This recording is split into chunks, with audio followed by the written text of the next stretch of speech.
we're kind of realistic and know it's an uphill battle. It really is hard for independents to win. But it's quite incredible. It's quite inspiring, actually. I think we needed that because it's been so grim for so long in, left politics, basically. So we're bringing lots more people on board, and it feels a bit of a revival of a movement, which is really good, which is the ultimate aim, really.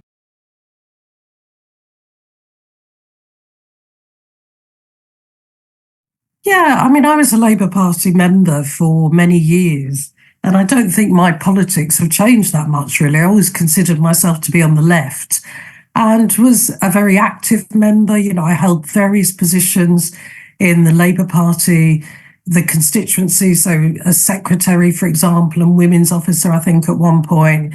And then I stood in the local elections in 2014 and was elected and then re-elected in 2018 with an increased majority. I was a very active councillor. I was the leader of the Labour group for pretty much most of the time that I was a councillor, or the vice chair of the leader group, of the Labour group, sorry.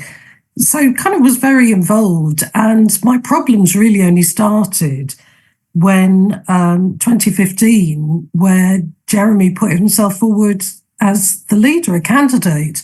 And of course, through the work I do, I work in a law centre. I've always worked in that kind of field, like child poverty, access to justice, refugees. So, of course, I was pleased when Jeremy put himself forward because things were looking pretty grim then, I felt, in terms of who else was there. So I set up with my son, one of my sons, and two other local people, Harrow for Corbyn, in an attempt to sort of get him elected. Because I always said at that time, if he got into the running in the race, I thought he would win, because we already knew that people wanted something different. And this notion that kind of the cost of living's only just risen over the last few years is just nonsense. It's been going on for years. And certainly I saw that. So the key thing was to get Corbyn onto the ballot. And I think people were very patronising about Jeremy. And I can remember my own MP, Gareth Thomas, who I'm now standing against. He was unsure, but he was standing for the mayor elections in London. And I think he did it to get the left on side. And he said to me at the time that Jeremy was one of the nicest people in politics. And that's true. There's not many nice people there at all, actually, but he is one of the nicest people. So that's when my kind of problem started, because the first meeting we had just 4 people. And then we advertised it, just word of mouth. And the next time we went to the Labour CLP office, there was a queue around the block of people. And we sort of thought, oh, this is weird. This was before Jeremy was getting hordes of people at meetings and everything. And we thought, well, that's odd. Why are they here? What do they want? Why are so many people here? And it kind of continued from then, and it got a real buzz. So then I spoke at a rally for Jeremy in Ealing. And then in 2016 came the first suspension, and that came from a fellow Labour councillor kind of basically lying. I was quickly reinstated after that. But then I had the misfortune, I think, to be selected as a parliamentary candidate in Harrow East, and things stepped up even more. So I was constantly kind of subjected to false allegations, complaints, all coming from my fellow Labour councillors. I mean, you'd kind of expect it maybe from your opposition, but these are, the Labour family. But nonetheless, anyway, we went ahead. Sadly, we lost, and in part due to the actions, I think, of my fellow Labour councillors in Harrow, where we had people telling us on the doorstep that they were telling people not to vote Labour. And we reported that. Nothing was done, of course. But then, oh goodness, what happened then? Just a series of kind of allegations. So one of them was that I had given an interview in 2020, I think it was Don't Leave Organise, and it was just when we first started using Zoom, or certainly I first started using Zoom. And there were 4 speakers, I believe, myself, Diane Abbott, Belle Ribeiro, Addy, and Matt Rack. And I think all of us were accused, all the women, Matt Rack wasn't, as far as I know, of being in the presence on Zoom of somebody who had been expelled from the Labour Party for anti-Semitism. Now, there were 500 people on this Zoom call. And as pointed out, how could I possibly know everybody that's on the Zoom? But more importantly, Labour Party disciplinary proceedings are supposed to be private. So how would I know why somebody had been expelled, or indeed if they had or not? So anyway, that kind of failed, but there were lots of things after that. But the one that I was eventually expelled for was that I had given an interview to the organisation Socialist Appeal, much like this interview, just was on video.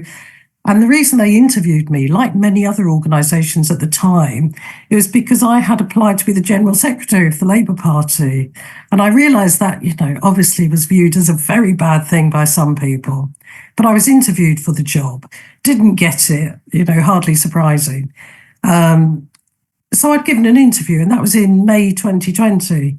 But they came round to use that almost 2 years later, when they introduced a rule that prescribed certain organisations, including Socialist Appeal, and used that rule retrospectively to expel me. So that's what I was expelled from the Labour Party for. It's bizarre. I mean, I work in the field of access to justice with the rights and representing people at tribunals, and the way it's done, I mean, it's just appalling. So I did start legal action. But it came to a point more and more of what Starmer was doing that I thought, I don't actually want to be in this party anymore. It's not Labour. There's no way you can describe this as Labour. And so I stopped the action. And then I had been asked to stand as an independent previously in the local elections, but I had dismissed it, mainly because it's very hard for independents to win in any election. Easier in locals, but general, very hard. But I think the final straw for me was Gaza, and just the way that our media, and in particular Keir Starmer, responded to it. When he is a trained lawyer, everybody says he's a human rights lawyer. Well, debatable. I mean, not a very good one by all accounts, but he is trained in the law and he knows that what he said would constitute unlawful action. And so that was the final thing. And I was asked by lots of people locally to stand, and it kind of started to gather a bit of momentum. And then I decided I would. And it's been really positive ever since. I'm actually really pleased that I did, because whatever the outcome, it's been quite inspiring, actually. Well, there's no democracy in Labour anymore. There's absolutely none. And the disciplinary process is used purely on a factional basis.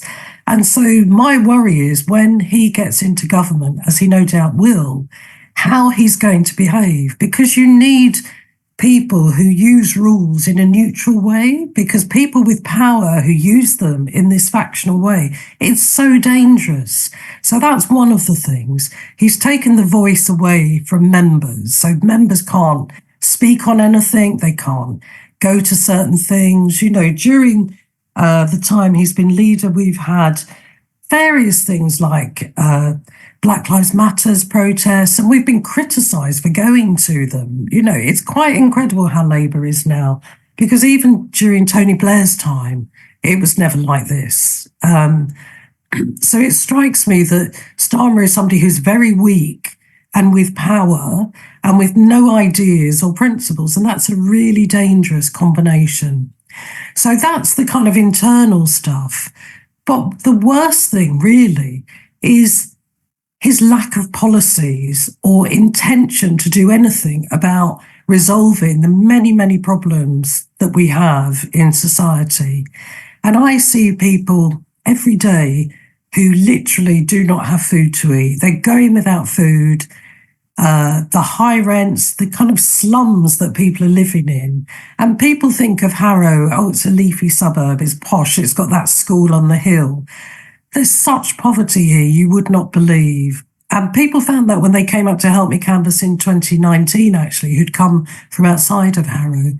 But he's offering nothing, absolutely nothing. They're using all the rhetoric that they did under the Blair and Brown governments of getting tough on migrants, getting benefit claimants, these lazy benefit claimants back to work. The benefit system is so harsh already. Nobody is languishing on benefits, absolutely not. And the people who are largely on benefits and not able to work are people who are very ill and can't work or have a disability that prevents them from working. So what I see all the time now is that people who are on benefits like personal independence payment, PIP as it's known, or previously disability living allowance, their benefits are reviewed usually about every 2 years. And at the end of those 2 years, they go for a medical with a medical assessor. And basically, they lose their benefit for all sorts of reasons. They're told, oh, you no longer qualify, you've got better. This is even when people have conditions that are never going to get better, but are going to deteriorate. And so what happens is they can't find work because they're too sick. They can't work or nobody will employ them. And they just have no money. So they go without money. And, I've had really heartbreaking stories. And yes, there are food banks, but some people don't want to go to food banks because they're too proud to go to a food bank. And it's really quite shocking. And then you have our politicians in Harrow, councillors and MPs, assembly members, they'll go down to the food bank for a photo op and they'll take a photo and they'll proudly say what they're doing, bringing along a box of food or whatever. It's quite disgusting. So there's all the policies around housing that nothing is being offered. Starmer's broken all of his policies, his pledges, as we know. But the worst thing, the absolutely worst thing, is probably Gaza because of what he said. And that has to be a turning point, that we have to say that enough is enough. We cannot go on with this. Labour are not going to do anything. If you look at all the people that have been selected as parliamentary candidates, they're pretty dreadful. There's nobody really from a real trade union background, ordinary working class people like bus drivers or anything. It's just they're kind of in the mould of Keir Starmer, many of them even with the same name. So it doesn't bode well for sorting out what's going to happen. Then my fear, and other people have said this as well, is that when Labour are elected, because they have nothing to offer and because they will be very authoritarian, we know that because of the way they've behaved so far, that there is going to be, something will happen. There will be some kind of movement, uprising, whatever. I hope that's socialism on the left, but it could easily be the far right. And we see that with Farage at the moment, blaming migrants. It's nothing to do with migrants. It's about, not investing the money where we need it. As we always say, there's always money for war and arms, but never money for hospitals and housing and everything. So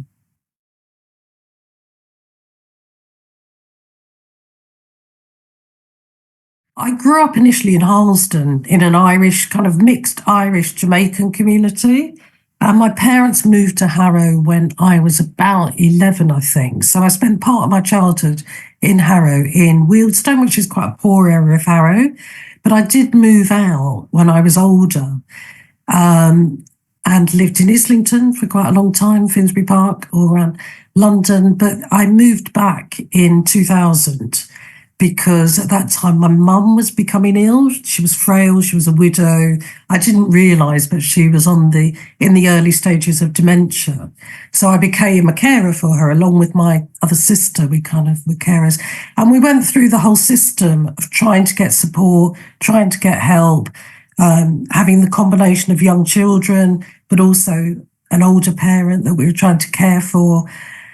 And social services at that time were pretty dire. And, that was under a Labour government. And my children went to school in Harrow. I became a school governor, very active locally. And what I found, because of the jobs that I had, I think at the time I moved here, I was working for Child Poverty Action Group.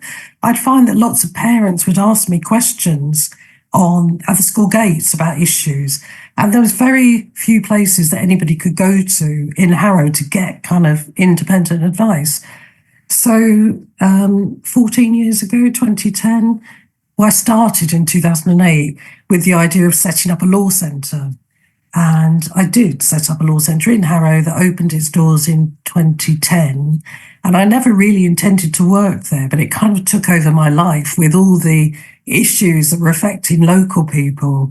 So I'm kind of immersed completely in Harrow now, and all of the kind of good people and the problems that are here and what's needed, and can see it so easily, that with housing, it drives me mad. We have the lowest level of council housing of any borough, only 5,000 properties. And we've got a very diverse community, so there's larger than average families. And we have poorer people and middle income people reliant on the private sector in a way that probably not in most other London boroughs. And you just have this constant churn of people being evicted after a year because the landlord wants to put the rent up. And then they can't rent anything because they haven't got enough money for the increased rents, even though they're working. And because the benefit system now, they've limited, it's called the local housing allowance, the level of money that you can get doesn't match the level of rents. So people are really struggling. And then they may go to the council, and nobody gets a council home, in Harrow. It's not really going to happen.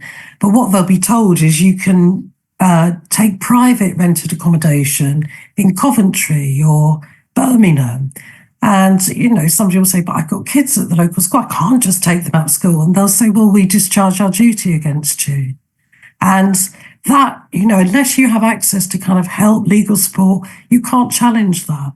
So I'm very immersed in kind of accessing, helping people to access justice and their rights locally. So, yeah, I'm very involved in Harrow in many ways. I'm also a trustee of another charity, a charity set up by 3 young Somalian women that help young migrants. And again, they set that up because there was nothing in Harrow that helped them with their needs when they were young and growing up. So it's kind of really good to hear from young people. I do from my own sons as well, which I think is really good to listen to them, because their kind of lives, their expectations are very different to mine. Even though I came from a very working class and quite poor background, I could still find somewhere to rent and I could afford to buy something, and that's just not a possibility for young people now. No matter what kind of job you've got, it's almost impossible.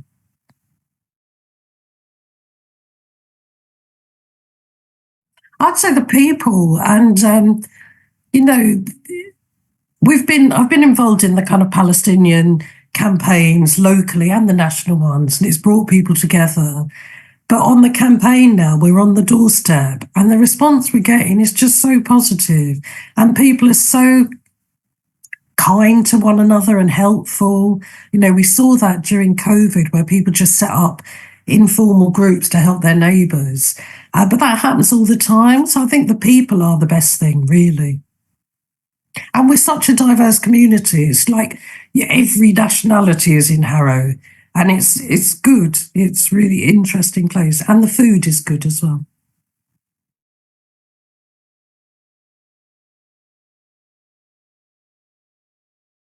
It's awful, isn't it? Because you feel like we don't have a voice because our politicians unanimous in just their unwavering support for Israel. And when we saw Labour politicians, a delegation of them going at the very time where the International Court of Justice was about to give its decision, and Keir Starmer's comments and everything, just appalling. And all we can do is to march and organise, and that's what we've been doing. And what I say is it is having an impact. Gareth Thomas, when the MP in Harrow West, when people first wrote to him about it, he was quite dismissive about it.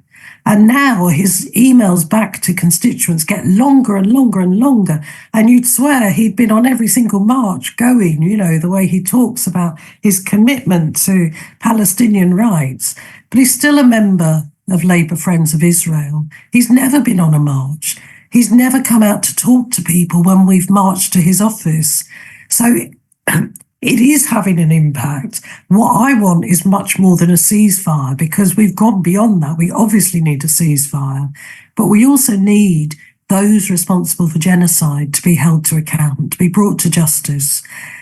And our politicians, both Labour and Conservatives, say, well, we've got to wait for the International Court of Justice ruling on whether it's genocide or not. Now, that's fair enough. Normally, I would say, yes, I kind of respect courts and the judicial system. But we've also seen that the Israeli government has been putting huge pressure on international courts and threats even to people's families. So with that in mind, do we trust that the court will be able to come to an impartial decision? But also, with the rise of social media, we see what's going on with our own eyes. We've seen the reports, and it's clear that it's a genocide. Do we really need the court to tell us this? Yes, it would be good to have that confirmation, but we know the court's already said there's a plausible risk of genocide. So that means there's a case to answer, really. So we should be halting arms to Israel, definitely. We should be thinking about prosecutions. We should be joining with South Africa and other countries who have been brave enough to take action. We need to do more. And we must vote out all these politicians who have just allowed this to happen. And our media as well. The media is appalling. And we knew that, how they attacked Jeremy Corbyn during his leadership. But seeing this with Gaza, it's made it worse, if possible. How is it possible for a genocide to be made worse? Well, it is if you deny it's happening. And the language that's used, that Palestinians lost their lives, whereas, Israelis are murdered. It's so apparent. And I think what it's done, Gaza, has woken a lot of people up to the injustice that's going on in the UK and with its foreign policy.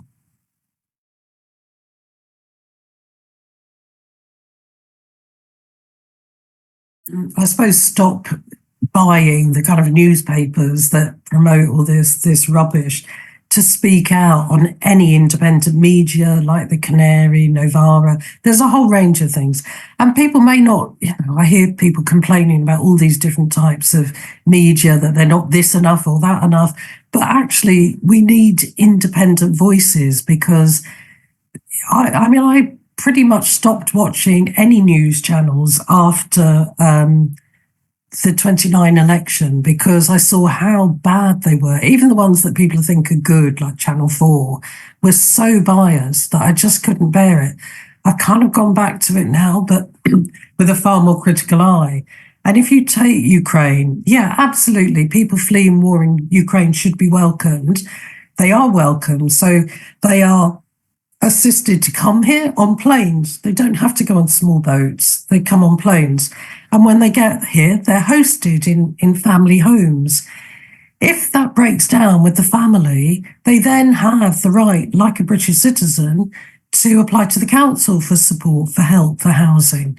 They can apply for benefits. They can work. That's all the right thing that should be done. Now, if you're an asylum seeker from anywhere else, including, let's take Afghanistan. Afghanistan, the government did set up a system of legal routes for some Afghan people to come to the UK. And those were people who had worked for the British government, for example. And if you look at how many people have come through that route, it's a handful, it's a tiny amount. Whereas if you look at the amount who've come through the Ukrainian route, it's probably, I don't know, hundreds of thousands, but a lot. I don't know the exact number now, but it's a lot. If you take other asylum seekers, so what's going on in the Congo, in Syria, in all sorts of countries at the moment is absolutely dire. And people have valid asylum claims. In Iran as well, the women in Iran, but a whole range of countries. And if they are trying to escape, which many will, and they come on a small boat, they're referred to as criminals.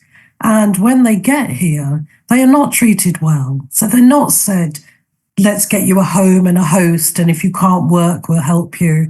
What happens, and this was Labour legislation in 2000, the Labour government then introduced laws which meant that asylum seekers could not qualify for welfare benefits, for housing, for community care support, and they couldn't live in London or the South East. They had to be dispersed up to the northern towns and cities. And of course, they were dispersed to areas where there were already quite a lot of unemployment. So as you can imagine, that didn't really work. And then Labour wonders why it lost the northern towns. It's not really hard to work out. But also the people who come as asylum seekers are often the people with skills. They're often the teachers, the doctors, the trade unionists, academics, because those are the ones who are most likely to be involved in political activity. And so we're wasting their skills as well. But to hear them criminalised is absolutely appalling. And they all do it. And there was a report by The Lancet recently that said, because of the falling birth rate in the UK, we desperately need a mass influx of immigrants. Now, you will never hear any political party saying that. They all say, we've got to stop the boat, stop this, stop that, which is very depressing. So it's very hard to get a voice with independent media. We have no real independent press, I don't think, newspapers, do we? I can't think of anything really. There are things like the Canary, like Crispin's show, like Novara. There's various things that people are doing, sort of independent. And I think more people are turning to that because they're so sick of the mainstream news. But it's not enough to get the message out. And I don't know if, you know, John Pilger, you remember John Pilger? He used to write for the Daily Mirror. And he said you had to write for a mainstream newspaper like that to get the message out to ordinary working class people. But how many journalists do we have now? I mean, when I was expelled from the Labour Party, I hadn't told anybody, but I got a message from Rachel Wearmouth, is it, who was the chief political correspondent, I think, at the Daily Mirror at the time. And she messaged me because she'd been briefed that I'd been expelled from the Labour Party. Now, is that what you should be concerned? I mean, I'm nobody. You know, I didn't hold any position. What is it to them? You know, is that a news story? Seriously. And that's the quality of journalists, with some exceptions. People like Gary Young, for example, is fantastic. But sadly, he's kind of moved away from mainstream journalism. And there are a few. There's still some good journalists, you know. Dawn Foster, who died, was brilliant. But yeah, it is a big battle. I don't know what we do with it, really. You probably have better ideas than me in terms of what we do with the media. And it's really quite worrying sometimes when you hear people voicing back what they've heard on the media, when it's just not true. It's completely untrue. And there's no accountability, I guess, for them either, in the same way as politicians.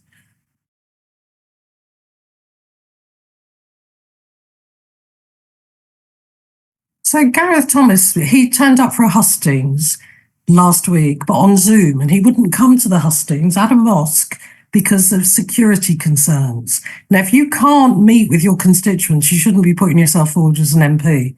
So Gareth has been the MP here for 27 years. I really don't. 27 years, but nobody's heard of him. You know, if you say Gareth Thomas, nobody's heard of him. He was involved in the MP's expenses scandal. He voted for the Iraq war. He's voted multiple times against investigations into Iraq war. He voted for bombing for Syria. He's done so many things that are against his constituents, basically. But the thing, I think people thought, oh, well, okay, he's harmless. You know, he's kind of harmless. He doesn't really do much, but he's harmless. But what we discovered over the period 2015 to 2019 was that he was involved in getting socialists expelled. So Al Jazeera, which I haven't mentioned, which is a good sort of news channel, a producer contacted me, somebody who'd made lots of documentaries for Panorama and Dispatches, very well respected, but he couldn't get this made on mainstream TV. So Al Jazeera agreed. And he had done this investigation, and it included me, and it found that, Gareth Thomas was involved in trying to get me and my son and lots of other people expelled from Labour, and was associating with really unsavoury characters, basically. And so one of the people that he was associating with had contacted the charity of which I'm a director. It's a law centre, some of the law students, to say that he'd been asked by Labour councillors to compile a dossier on me to get me expelled from the Labour Party. And so luckily the volunteer had told me, so I knew, and I put that in as a complaint. The complaint just disappeared. As far as I know, nothing was done about it. But yeah, so he's not he's not a character that we should have in politics, really. I asked him multiple times if he was involved in this, and he said no, but he was. And so he's lied to me. And I had, like many Labour Party people, even though I was on the left, I went out and stupidly canvassed for all these right-wingers because I thought, it's the Labour Party, I'm part of this. It's not what I agree, but it's kind of the best vehicle for working class people. So I did that. I know better now because I know the corruption. And we saw that. And it's people like Gareth, but a whole range of people. So in terms of what Gareth is offering, it's not very much. He will toe the party line every time. The only time he broke the whip was when Jeremy Corbyn was the leader. The only time. But otherwise, he will vote for everything, even if it's against the party, if it's against his constituents. But what's noticeable is that many, many people, the stalwarts of Harrow Labour, have left. And I don't mean just the people on the left, people who've been in the party for sort of 50 years and were the ones that kept the wards going, delivered all the leaflets, have left in disgust at what's happening. So when you see Gareth, if you see my canvasses, it's a mix of people and it's fun and it's all new people coming out and people who live locally, some coming from other places, but mainly Harrow. If you see Gareth out canvassing, the only people he's got are councillors largely. And he's got a small team, but that seems to be replicated throughout the UK at the moment. And in Harrow in 2022, when the London local elections were on, London largely went Labour, but the Harrow bucked the trend and Labour lost the council and it went Conservatives incredibly, in this climate. But I think that is because people are just fed up with the way, decent people in Harrow, fed up with the way that Gareth has behaved, the lack of democracy, the lack of anything on offer, really. That he's become complacent and arrogant. So I would say my campaign is one of optimism and that we're going to try our best. And even if we don't succeed in getting me into Parliament, it's the start of a movement. It's not just about, I want to be in Parliament and I'll be an MP and a very important person, that sort of thing, which most of them seem to be. It's about, we want to get people involved and deciding, who their representatives are in the first instance, but holding them to account and making sure that they do things that make our community better, not worse.